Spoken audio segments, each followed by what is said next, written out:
দর্শক আসসালামু আলাইকুম। দর্শক আপনাদের প্রীতি শুভেচ্ছা জানিয়ে শুরু করছে আমাদের আজকের প্রতিবেদন। তো দর্শক দেখতে পাচ্ছেন আমাদের সামনে এক আপু দাঁড়িয়ে আছে। আপুটি খুবই অসহায়। তো আপুটি জীবনের গল্পটা শুনবো। আসসালামু আলাইকুম। ওয়ালাইকুম আসসালাম ভাইয়া। কেমন আছেন? এটা আলহামদুলিল্লাহ। আপনার নাম কি?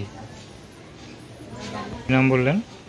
জান্নাতি ভাইয়া। খুব সুন্দর নাম। জান্নাতে আবার নামাজ সালাম করেন নাকি নামই জান্নাতি কোনটা? নামাজ কালাম পড়ে বিদায় তো বোরকা পরে আসছে ভাই, না পড়লে তো খোলামেলা ভাবেই আসতাম। আচ্ছা, খোলামেলা ভাবে কি কখনো চলেন না? না ভাই, এর কি বুড়ি মানে বাসা থেকেই নিষেধ না আপনি নিজের ইচ্ছায় করেন কোনটা? এটা নিজের ইচ্ছে ভাই। আচ্ছা, বড় এটা হয়েছেন। নিজের মন থেকে, বাসায় থেকে নিষেধ করলে কি কারোর মন পাওয়া যায় ভাই? আমার মন ঠিক তো সব ঠিক। সবকিছু হলো মনের ব্যাপার, ঠিক না? মানে মা বাবা যতই শাসন করুক, ছেলে মেয়ে যদি মনে মেয়ে থাকে যে ভালো না হবে, তাহলে সে কিন্তু কখনোই ভালো হতে পারে না। সেটাই তো ভাই, মন থেকে যদি আমি ভালো না হইতে পারি ভাই, সেটা আমার কেউ বললে ভালো বানাইতে পারবে? আচ্ছা, তো জানেন তবে কি জন্য আসলেন? আসছি ভাই প্রতিবেদনের সামনে, কষ্ট করে আসছি। কি কষ্ট? আসছি একটা মনের মানুষের খোঁজে ভাই, ভালোবাসার মানুষের খোঁজে। বিয়ে শাদী হয় নাই? জি না ভাই। কেমন মানুষ চান? চাই ভাই বয়স্ক হইলেও সমস্যা নাই, শুধু আমার ভালোবাসলেই হবে এমন একটা মানুষ চাই ভাই। কি করেন? জি ভাই, আমি গার্মেন্টসে কাজ করি। আচ্ছা, কত টাকা পান?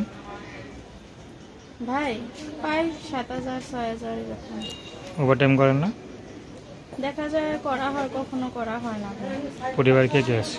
পরিবারে আম্মু আছে ভাই। আর কেউ নেই? জি না। তো আপনার তো বিয়ে হয় না নাকি? জি না ভাই। বিয়ে শাদী করবেন না? বিয়ে শাদী করার জন্যই তো আসছে ভাইয়া। দেখা যায় গরিব মানুষ, এমনি কেউ যৌতুক ছাড়া তো বিয়ে করতে চায় না।